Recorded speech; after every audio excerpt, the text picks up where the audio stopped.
नमस्कार विद्यार्थी मित्रांनो, स्वागत आहे तुमचं आपल्या अजून एका नवीन व्हिडिओमध्ये. सर्वांना सस्नेह जय महाराष्ट्र. मित्रांनो, एक 15 ते 20 दिवसापूर्वी एक मी व्हिडिओ बनवला होता, करंट अफेअर्स कधी करायचं किंवा कधीपासून करायचं. आणि त्या व्हिडिओच्या अंती सांगितलं होतं की तुम्हाला करंट अफेअर्सचं एक स्ट्रॅटेजी सेशन पाहिजे असेल तर तुम्ही कमेंट करा. तर तुम्ही एकदम उत्स्फूर्त प्रतिसाद दिला त्या व्हिडिओला. तुम्हाला इथं बघा, तुम्हाला दिसेल ह्या तुमच्या कमेंट्स आहेत. सर स्ट्रॅटेजी सेशन आणा, स्ट्रॅटेजी सेशन आणा करंट अफेअर्स वरती. इथं sir detail strategy video on current affairs for SBI PO and clerk please strategy session. बघा सर, स्टॅटिक बँकिंग अवेअरनेसचा सेपरेट कोर्स लॉन्च करा, तुम्ही कन्सेप्ट खूपच छान शिकवता. अशा एका सर्व तुमच्या रिक्वेस्ट आल्या, त्याच्यावरती मग आपण एक विचार केला की व्हिडिओ बनवावा. आता व्हिडिओ लवकरच येणार होता, पण मेडिकल इमर्जन्सी घरी आली होती फॅमिलीची, त्या कारणास्तव मला गावी जावं लागलं. पण आता आल्यानंतर एक स्ट्रॅटेजी व्हिडिओ तुमच्या डिमांडवरून आपण बनवत आहोत. ओके, चलो. आणि ह्या व्हिडिओच्या अंती देखील, व्हिडिओच्या अंती कशाला आत्ताच सांगतो की जर तुम्हाला डेली, वीकली आणि मंथली ह्याच्यावरती जर एक स्ट्रॅटेजी सेशन पाहिजे असेल की कुठलं करंट अफेअर्स बेस्ट आहे, तर हा व्हिडिओ संपल्यानंतर त्याच्या खाली कमेंट नक्की करा. चला मग व्हिडिओला स्टार्ट करूया. आता बघा मित्रांनो, व्हिडिओ स्टार्ट करायच्या अगोदर आपली नवीन ऑफलाईन बॅच येत आहे. म्हणजे आलेली आहे. 27 मे पासून बॅच सुरू झालेली आहे. जास्तीत जास्त विद्यार्थ्यापर्यंत हा मेसेज पोहोचवा. बघा आता पोरांनो, जर आता पहिल्यांदा आपण काय करू माहिती का, आता मागच्या वर्षी SBI clerk mains, SBI clerk PO mains मध्ये जे जनरल अवेअरनेस किंवा करंट अफेअर्सचे प्रश्न विचारले गेलते ना, किंवा कुठल्या प्रकारचे प्रश्न विचारले गेलते, ते जरासं बघू स्ट्रॅटेजी बद्दल डिस्कस करण्याच्या अगोदर, म्हणजे तुम्हाला एक ओव्हरऑल अंदाजा येऊन जाईल. बघा आता इथं आपण क्वेश्चन काढून आणलेले आहेत. आता एसबीआय क्लर्क मेन्स एक्झाम, जो शिफ्ट 1 एसबीआय क्लर्क मेन्सचा पेपर झालता ना, त्याच्यामध्ये बघा कुठल्या टॉपिक वरती किती प्रश्न विचारले गेलेले आहेत हे तुम्हाला इथं दिसतील. आता बघायला गेलं तर नॅशनल अफेअर्स वरती 12 प्रश्न विचारले गेले होते एसबीआय क्लर्क मेन्स एक्झामिनेशन मध्ये. बँकिंग अँड इकॉनॉमिक अवेअरनेस मध्ये वरती 11 प्रश्न विचारले गेले. इंटरनॅशनल अफेअर्स वरती किती प्रश्न विचारले गेले? टोटल 8 प्रश्न विचारले गेले होते. आणि गव्हर्नमेंट स्कीम वरती टोटल प्रश्न किती विचारले गेले होते? 7 प्रश्न विचारले गेले होते. स्टॅटिक जीके वरती फक्त किती होते? 2 प्रश्न विचारले गेले ते स्टॅटिक जीके वरती. कधी? SBI clerk mains examination shift फर्स्टचा जो पेपर झालता का त्याच्यामध्ये. टोटल बघा ना, 12 आणि 8 20, 20 आणि 10 30, त्याच्यानंतर 30 आणि 8 38 प्रश्न हे 4 ह्या टॉपिक वरतीच विचारले गेले होते. हे कधीच? SBI clerk mains exam shift first, जी की मागच्या वर्षी झाली होती. आणि इथं क्वेश्चन देखील मी तुम्हाला काढून आणलेले आहेत की कशा प्रकारचे नेमकं प्रश्न विचारले गेले होते एक्झामिनेशन मध्ये त्याच्यावरती. तर तुम्हाला मोस्ट ऑफ दी क्वेश्चन्स आहे का लक्षात ठेवा. आता हे वन लाईनर बघायला भेटले होते मागच्या एक्झाम मध्ये. ओके, दिसेल तुम्हाला. स्मॉल सेव्हिंग स्कीम असू द्या किंवा एफडीआय वरती प्रश्न विचारले गेले होते. तसे आता हे प्रश्न आहेत बँकिंग अँड इकॉनॉमी वरती विचारले गेलेले. हे नॅशनल अफेअर्स अँड स्कीम्स वरती जे आलेले प्रश्न आहेत. आपण एक योजना एक्सप्रेस नावाची युट्यूबला सिरीज घेतली होती बघा, प्लेलिस्ट आहे चॅनल वरती. जर त्या गव्हर्नमेंट स्कीम बघितल्या नसतील तर बघू शकता. त्यामध्ये ह्या सर्व स्कीम कव्हर केल्या त्या ऍज इट इज त्याच्यावरती प्रश्न विचारले गेलेले होते एक्झामिनेशन मध्ये. तर हे क्वेश्चन आहेत शिफ्ट फर्स्ट मधले. ओके, हे आहेत बघा. त्याच्यानंतर इंटरनॅशनल अफेअर्स वरले, सायन्स अँड डिफेन्स नाही का, त्याच्यावरले प्रश्न, स्पोर्ट्स अपॉइंटमेंट वरील प्रश्न आहेत हे. आता हे होतं शिफ्ट फर्स्टचा पेपर. ओके, आता शिफ्ट 2 मध्ये बघा, आता करंट अफेअर्सला आहे का, मागच्याच वर्षी झालेले नॅशनल अफेअर्स वरती 10 प्रश्न विचारले गेले होते. इंटरनॅशनल अफेअर्स वरती 10 प्रश्न, बँकिंग इकॉनॉमी वरती 9 प्रश्न आणि गव्हर्नमेंट स्कीम वरती पुन्हा एकदा 7 प्रश्न. तर मगाशी बघितलं आपण ह्या टॉपिक वरती 4, शिफ्ट फर्स्ट मध्ये टोटल 38 प्रश्न विचारले गेले होते आउट ऑफ दी 50 मार्क, 50 मार्कापैकी. ठीक आहे. आणि त्याच्यानंतर इथं बघा 10 आणि 10 20, 20 आणि 10 30 आणि 36, टोटल 36 प्रश्न देखील शिफ्ट 2 मध्ये विचारले गेलेले आहेत 50 मार्कापैकी ह्या 4 टॉपिक वरती. समजते काय तुम्हाला मला काय सांगायचं ते? अजून बघा पुढे. आता हे झाले प्रश्न. इथं क्वेश्चन काढून आणलेले आहेत शिफ्ट 2 मध्ये जे विचारले गेले होते. हे बँकिंग, फायनान्स, इकॉनॉमीचे प्रश्न आहेत. हे नॅशनल अफेअर्स आणि गव्हर्नमेंट स्कीम वरती आले गेलेले प्रश्न आहेत. त्यानंतर हे इंटरनॅशनल अफेअर्स वरती विचारले गेलेले प्रश्न आहेत. हे सायन्स डिफेन्स वरती विचारले गेलेले प्रश्न आहेत. हे स्पोर्ट्स वरती आणि स्टॅटिक जीके वरती आलेले प्रश्न आहेत. That's it. बघा, आता ह्याच्यावरून तुम्हाला समजलं असेल की हे का जास्तीत जास्त फोकस नेमकं एसबीआय क्लर्क मेन्स एक्झामिनेशन मध्ये कुठल्या टॉपिक वरती असतो किंवा कुठल्या टॉपिक वरती असेल ह्याचा एक ओव्हरऑल अंदाजा आला असेल. आणि प्रश्न हा डाटा एकदम ऑथेंटिकेट आहे. ऑफिशियल सोर्सेस मधून आपण हा डाटा काढलेला आहे. तसंच आपली जे लक्षवेध बॅच, करंट अफेअरची आपली बॅच आहे, त्या बॅचचे जे विद्यार्थी आहेत त्यांच्याकडून आपल्याला मिळालेला हा डाटा आहे. ओके. आता बघा, हे झाले आपण बघितली कुठल्या टॉपिक वरती किती प्रश्न विचारले गेले होते. आता जरासं आपण बघूया की आहे का कुठल्या मंथ वरती सर्वात जास्त प्रश्न विचारले गेले रे. तर एसबीआय क्लर्क मेन्स एक्झामिनेशन मध्ये एका लक्षात ठेवा, एक्झाम ज्या दिवशी झाली त्या दिवसापासून एका लक्षात ठेवा, मागच्या 6 महिन्याचं करंट अफेअर्स तर ऑब्व्हियस आहे, इम्पॉर्टंटच आहे. कारण 6 महिन्यावरती आहे का total out of the 50 question total प्रश्न किती विचारले गेले ते 35 प्रश्न विचारले गेलेले आहेत. किती रे? 35 प्रश्न टोटल एसबीआय क्लर्क एक्झाम मध्ये. ओके. त्यानंतर एसबीआय जर आपण पीओचा विचार करायला गेला तर पीओ मध्ये लास्ट 6 मंथ इम्पॉर्टंट नाहीत. जसे एसबीआय क्लर्कला महत्वाचे आहेत तसे लास्ट मॅक्झिमम आहे का 4 मंथ जरी तुम्ही एका प्रॉपर केले तरी मागच्या वर्षी तुमचं काम झालं असतं. येते लक्षात. 33 प्रश्न आहे का लक्षात ठेवा काय विचारले गेले ते मागच्या लास्ट 4 मंथ वरती विचारले गेले होते एसबीआय पीओ एका एक्झाम मध्ये. त्यातली त्यात एक्झाम सप्टेंबर मध्ये झालती आणि ऑगस्ट महिन्यावरच एका 14 प्रश्न विचारले गेले ते. किती रे? 14 प्रश्न. येते लक्षात. फक्त डाटा बघा सध्याच्या कंडिशनला, बाकी काय नाही. ह्याच्यावर विश्लेषण किंवा ह्याचं डिस्कशन आपण एक व्हिडिओच्या मध्ये पुढे आपण करणारच आहोत डिटेलमध्ये. स्ट्रॅटेजी देखील तुम्हाला मी सांगणार आहे सगळ्या गोष्टी. फक्त डाटा बघा तुम्ही लास्ट 4 मंथ एसबीआय पीओ ला. आता हे तुम्हाला दिसेल डेट्स दिसतील इम्पॉर्टंट एक्झामच्या आणि त्या एक्झाम मध्ये करंट अफेअर्स किती मार्काला नेमकं विचारलं जातं ते पण इथं तुम्हाला दिसेल. तर बघा आता एसबीआय पीओ टोटल 60 प्रश्न करंट अफेअर्सचे असतात. एसबीआय क्लर्कला 50 प्रश्न, आयबीपीएस पीओ ला 40 प्रश्न करंट अफेअर्सचे, आयबीपीएस क्लर्कला पण 40 प्रश्न. ह्या मेजर 6 एक्झाम आहेत त्यांचा डाटा आपण काढून आणलेला आहे. त्यानंतर आरआरबी पीओ ला 40 प्रश्न, आरआरबी क्लर्कला 40 प्रश्न करंट अफेअर्सचे असतात. येते लक्षात. तर करंट अफेअर्सला इग्नोर करून चालत नाही. हे टेंटेटिव्ह प्रोबॅबली डेट्स आहेत ज्या दिवशी एक्झाम होणार आहे आपली मेन्स एक्झाम. जसं की 12 सप्टेंबर 2026 ला एक्सपेक्टेड आहे की एसबीआय पीओ ची एक्झाम होईल मेन्स एक्झाम.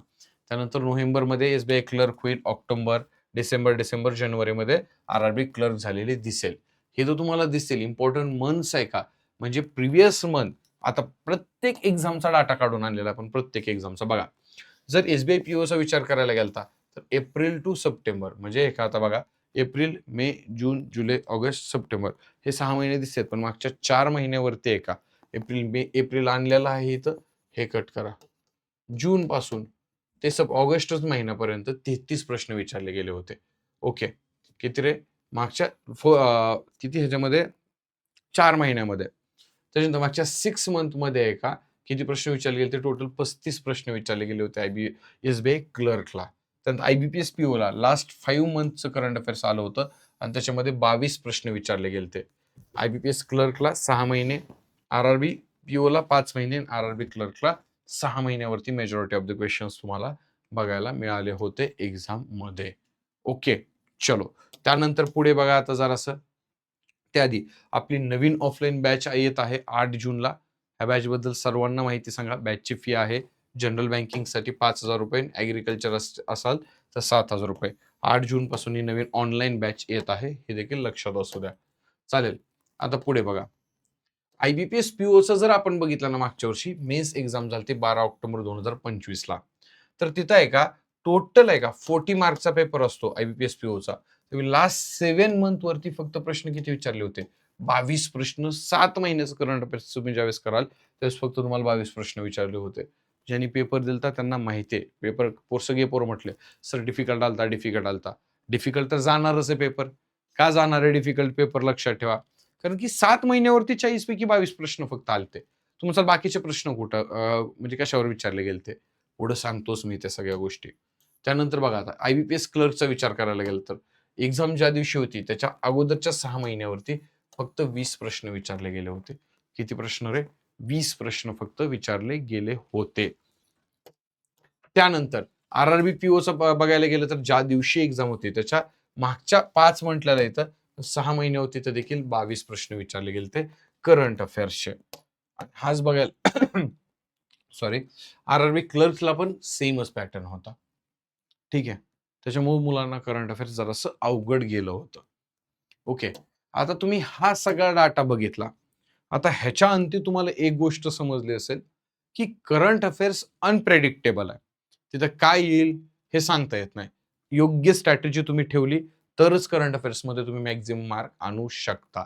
आणि कधीही एक गोष्ट लक्षात ठेवा मित्रांनो, मी कायम म्हणतो कॉम्पिटिटिव्ह एक्झामच्या फील्डमध्ये काय करायचंय ह्याच्यापेक्षा काय नाही करायचं हे जेवढ्या लवकर तुम्हाला समजेल तेवढ्या लवकर तुमची काय होणार आहे रे, पोस्ट निघणार आहे. एक्स्ट्रा अननेसेसरी स्टफ खूप आहे. तुम्हाला चुकीचा गायडन्स देणारे, चुकीची स्ट्रॅटेजी सांगणारे एक नाही हजारो व्यक्ती भेटतील. पण तुम्ही योग्य मार्गदर्शन घेतलं, योग्य स्ट्रॅटेजीने गेले तर रिझल्ट 101% ह्याच वर्षी तुमचा येणार आहे. मग आता तुम्ही सगळे म्हणताल, सर एवढा डाटा तुम्ही दाखवला, ह्या महिन्याचं करंट अफेअर्स विचारतात त्या एक्झामला, त्या महिन्याचं करंट अफेअर्स विचारतात. आम्हाला करंट अफेअर्स नेमकं करायचंय कधीपासून ह्या वर्षीच्या एका एक्झाम टार्गेट करण्यासाठी, ते आता एक्झॅक्ट सांगा. तर लक्षात ठेवा मित्रांनो, तुम्हाला करंट अफेअर्स करायचंय कधी सर? करंट अफेअर्स स्टार्ट करायचं जर ह्या वर्षीच्या एक्झाम टार्गेट करायच्या असतील तर एप्रिल 2026 पासून करंट अफेअर्स करायला सुरुवात करायची. मग येणारी कुठलीही एक्झाम असू द्या, जसं की बघा आता कुठल्याही एक्झाम म्हणजे कुठल्या रे, मग येणारी SBI PO असू द्या, SBI क्लर्क असू द्या,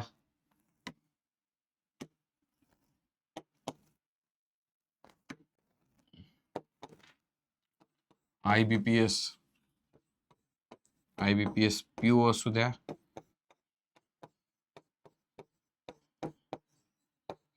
IBPS क्लर्क असू द्या, किंवा RRB PO असू द्या किंवा RRB क्लर्क असू द्या. जर तुम्हाला ह्या एक्झामला टार्गेट करायचं तर तुम्हाला करंट अफेअर्स कधीपासून स्टार्ट करावं लागेल? हे एप्रिल महिन्यापासून करंट अफेअर्स स्टार्ट करावं लागेल. एप्रिल महिन्यापासून करणं मस्ट आहे का? तर हो, मस्ट आहे. मिनिमम एप्रिल महिन्यापासून तुम्हाला करंट अफेअर्सची तयारी स्टार्ट करावी लागेल. आणि त्या अगोदर आता RBIची एक्झाम 7 जूनला आहे. त्यानंतर तुम्हाला टाइम भेटणार आहे प्रॉपर. मग आता करंट अफेअर्समध्ये टोटल 4 पार्टमध्ये करंट अफेअर्सला डिवाइड केलं गेलेलं आहे. 4 पार्ट कुठले ते पहिल्यांदा लक्षात ठेवा. 4 पार्ट, सगळ्यात पहिले आहे करंट अफेअर्स, त्यानंतर आहे लक्षात ठेवा स्टॅटिक GK, त्यानंतर आहे banking, static banking awareness, static banking and financial awareness, आणि त्यानंतर आहे गव्हर्नमेंट स्कीम. ह्या 4 पार्टमध्ये टोटल करंट अफेअर्स डिवाइड असतं. आता बघा, प्रत्येक एक्झामचा हा एक्झाम पॅटर्न हा वेगवेगळा असतो. कशामध्ये कशाला जास्त वेटेज असतं तर कशाला कमी वेटेज असतं. आता लाईक बघायला जावं तुम्ही, तुम्हाला RRB सोडता, ठीक आहे, बाकी कुठल्याही एक्झाम मध्ये स्टॅटिक जीकेचं वेटेज तुम्हाला एवढं कधीच बघायला भेटणार नाहीये. फक्त RRBच्या एक्झाम सोडता, RRB सोडता तुम्हाला बाकी SBI PO असू द्या, SBI क्लर्क असू द्या, IPS PO असू द्या, IPS क्लर्क असू द्या, तिथं तुम्हाला एवढं वेटेज वाटणारच नाही स्टॅटिक जीकेचं. तिथं वेटेज तुम्हाला कशाचं जास्त दिसेल?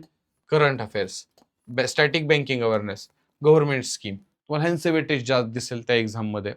पण RRBचा विचार करायला गेला तर तुम्हाला स्टॅटिक जीकेचा रोल आहे का, मेजर तिथं दिसेल. चांगले 6-7 प्रश्न स्टॅटिक जीके वरती बघायला भेटतील तुम्हाला. मग आता नेमकं कसं करायचं हा तुमच्या मनात प्रश्न असेल. तर लक्षात ठेवा, आता स्टॅटिक जीके बद्दल आपण पहिल्यांदा बोलूया. स्टॅटिक जीकेचं जर बघायला गेलं ना, आता एक्झामिनर वेडा नाहीये. तो आता झोपेतनं उठला किंवा झोपला एक्झामिनर, रात्री स्वप्नात युगांडा नावाची कंट्री त्याच्या लक्षात आली एक्झामिनरच्या. मग तो आता उद्या युगांडाचा प्रेसिडेंट विचारणार नाही तुम्हाला किंवा करन्सी विचारणार नाही. स्टॅटिक वरती प्रश्न कसे विचारले जातात नेमकं? तर ज्या न्यूज करंटली म्हणजे जे करंट मध्ये न्यूजला आहे त्याच्यावरतीच तुम्हाला स्टॅटिक विचारलं जातं. लेट्स सपोज करंट मध्ये एखादी कंट्री रशिया न्यूज मध्ये, तर तुम्हाला रशियावरती स्टॅटिक विचारायचे चान्सेस जास्त असते. येते लक्षात. सो स्टॅटिक करायचं म्हणून कुठलं बी नाही करायचं. करायला गेलं तर खूप सारा पार्ट आहे. National park, tiger reserve, CM governor, country currency, capital, UNESCO heritage site, important airport, important dams आहेत, रामसर साईट्स आहेत, इम्पॉर्टंट डेज आहेत. त्याच्यानंतर का खूप सारा स्टफ आहे, वाईल्ड लाईफ सेंच्युरी वगैरे वगैरे. एवढं सगळं करत बसायला वेळ नाही आपल्याकडे सध्या. स्मार्ट वर्क करायचं. मगाशी सांगितलं ना, काय करायचंय त्यापेक्षा काय नाही करायचं हे तुम्हाला समजलेलं पाहिजे.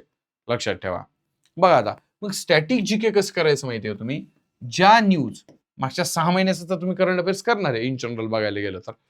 आता बघा, मग त्या 6 महिन्यात ज्या कंट्रीज न्यूज मध्ये आहेत, जे स्टेट न्यूज मध्ये आहेत मेजरली सर्वात जास्त वेळा, त्यांचंच तुम्हाला स्टॅटिक करायचंय. जर मी कंट्रीचं बोलायला गेलो तर तुम्हाला मॅक्झिमम 15च्या आसपास कंट्रीचे प्रेसिडेंट, कॅपिटल वगैरे पाठ करावे लागेल. जास्त पाठ करायची गरज नाहीये. येतं लक्षात. स्टेटचं पण तसंच आहे. जे स्टेट न्यूजमध्ये त्यांचंच तुम्हाला फक्त काय करायचं स्टॅटिक करायचंय. बाकी काहीच नाही करायचं. खूप काम तुमचं वाचेल. ओके. आणि जास्त टाईम नाही वाया घालवायचा इथं. तुमचा फोकस ह्या 3 मेजर ह्याच्यावरती पाहिजे. म्हणजे करंट अफेअर्स करतानाच तुम्ही काय करायचंय स्टॅटिक करायचंय. लक्षात ठेवा. करंट अफेअर्स, बँकिंग अवेअरनेस आणि गव्हर्नमेंट स्कीमवरती तुमचा फोकस आहे का जास्त पाहिजे. आणि एप्रिल महिन्यापासून तुम्ही करंट अफेअर्सची आहे का तयारी स्टार्ट केली पाहिजे एप्रिल महिन्यापासून. आणि आता जशी आरबीआयची एक्झाम होईल तसं काय करायचं, हा जो पार्ट आहे का स्टॅटिक बँकिंग अवेअरनेस हा कव्हर करायला घ्यायचा आहे. कव्हर करायला घ्यायचा म्हणजे डेली एक व्हिडिओ बघायचा ह्याचा. डेली एक व्हिडिओ. डेली एक व्हिडिओ. आणि फक्त व्हिडिओ नाही बघायचा. व्हिडिओ बघायचाच आहे. आणि त्यासोबत काय करायचं लक्षात ठेवा. हँड रिटन नोट्स काढायचे. Hand written notes. Hand written notes काढायचे. डेली एक टॉपिक. 30 दिवसात तुमचं स्टॅटिक बँकिंग अवेअरनेस काय होणार एकदम परफेक्ट होणार. का म्हणतो स्टॅटिक बँकिंग अवेअरनेस इम्पॉर्टंट आहे. जर तुम्ही एसबीआय पीओचा विचार करायला गेला, ही तर pure core static banking financial awareness वरती आहे का 3 to 4 मार्क्स आहे का लक्षात ठेवा.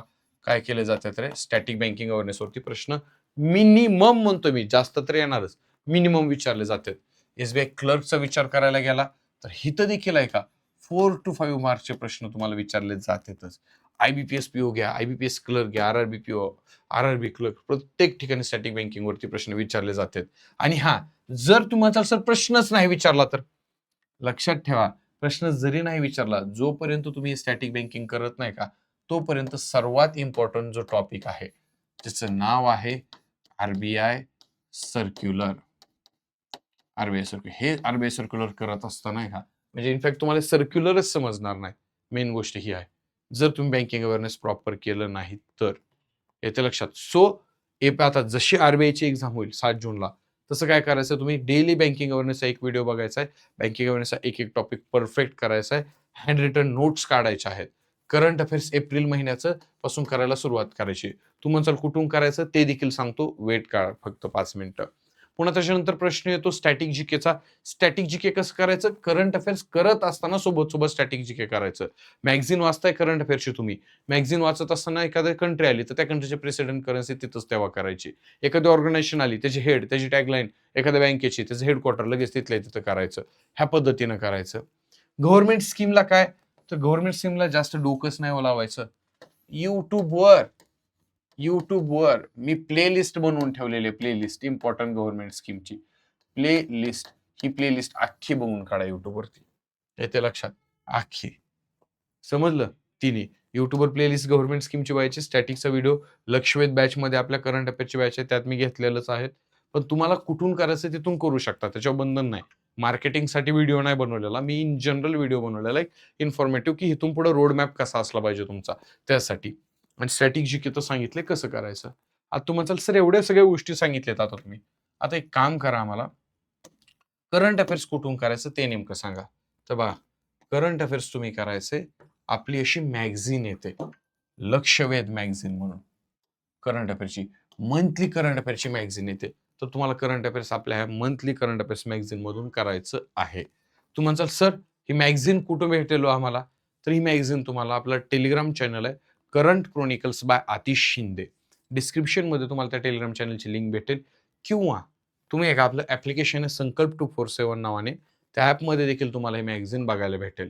तर काय करायचंय बघा, प्रत्येक मंथच्या तुम्हाला मॅगझिन मंथच्या दोन म्हणजे मंथचं जे मॅगझिन आहे का त्याच्यात 2 रीडिंग काय करायचे तरी कम्प्लीट करायच्या. 2 रीडिंग प्रत्येक महिन्याच्या. 2 रीडिंग आता एका म्हणजे एप्रिलच्या 2 रीडिंग कम्प्लीट केल्या.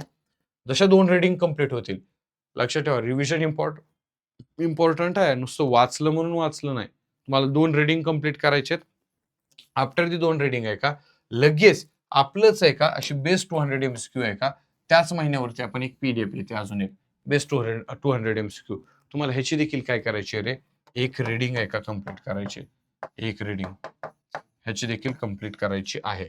म्हणजे पहिले मॅगझिनच्या 2 रीडिंग पुन्हा ह्याच्या आपल्या बेस्ट 200 MCQ पीडीएफच्या एक रीडिंग कम्प्लीट करायची. तर करंट अफेअर्स इथून करायचं. कुठे भेटेल magazine? Current chronicles by Atish Shinde ह्याच्यावरती ग्रुपवरती मॅगझिन तुम्हाला भेटेल. ओके. मग करंट अफेअर्स तुम्ही ह्याच मॅगझिन मधनं करायचं. बाकी डोळे झाकून विश्वास ठेवा. मार्क येणार म्हणजे येणारच तुम्हाला. येतं लक्षात. कंपल्सरी कुठलीही एक्झाम असू द्या. खास तुम्ही एसबीआय टार्गेट करत असाल. आता ह्या गोष्टी झाल्या. आता सगळ्यात इम्पॉर्टंट पार्ट हा येतो. सर सर्वात जास्त फोकस करण्याचे आहे का? टॉपिक कुठला येतो ते पण जरा आम्हाला सांगा. तर सर्वात जास्त माझ्या मते तुमचा फोकस या 5 टॉपिकवरती पाहिजे. कुठले 5 टॉपिक? करंट अफेअर्स करत असताना करंट, बँकिंग अँड फायनान्शियल अवेअरनेसच्या न्यूज तुम्ही प्रॉपर वाचायचे. आरबीआय सर्क्युलर मस्ट आहे, इम्पॉर्टंट आहे. हे करावंच लागेल. नॅशनल अफेअर्स, इंटरनॅशनल अफेअर्स आणि गव्हर्नमेंट स्कीम. ह्या 5 टॉपिकवरती करंट अफेअर्स करत असताना तुमचा सर्वात जास्त फोकस पाहिजे म्हणजे पाहिजेच. असं नाही की बाकीचे टॉपिक इम्पॉर्टंट नाहीत. ते पण इम्पॉर्टंट आहेत. पण जास्त फोकस तुमचा ह्याच्यावरती पाहिजे. येतं लक्षात. सर्वात जास्त फोकस कशावरती पाहिजे? ह्याच्यावरती पाहिजे. समजलं? दॅट्स इट मित्रांनो. जर तुम्हाला मगाशी पहिल्यांदा म्हटलं तसं डेली, वीकली, मंथली कुठलं करंट अफेअर्स करायचं, कुठलं करंट अफेअर्स केलं तर जास्त फायदा एक्झामला होणार आहे, त्याच्यावरती व्हिडिओ पाहिजे असेल, तर व्हिडिओ खाली नंतर कमेंट करायला विसरू नका. व्हिडिओ आवडला असेल, असाच इन्फॉर्मेटिव्ह व्हिडिओ मी तुम्हाला बनवावं वाटत असेल, तर व्हिडिओला लाईक करायला विसरू नका आणि नक्की एका चॅनलला सबस्क्राईब करा. व्हिडिओ शेअर देखील करा तुमच्या मित्र-मैत्रिणींपाशी. जय हिंद, जय महाराष्ट्र.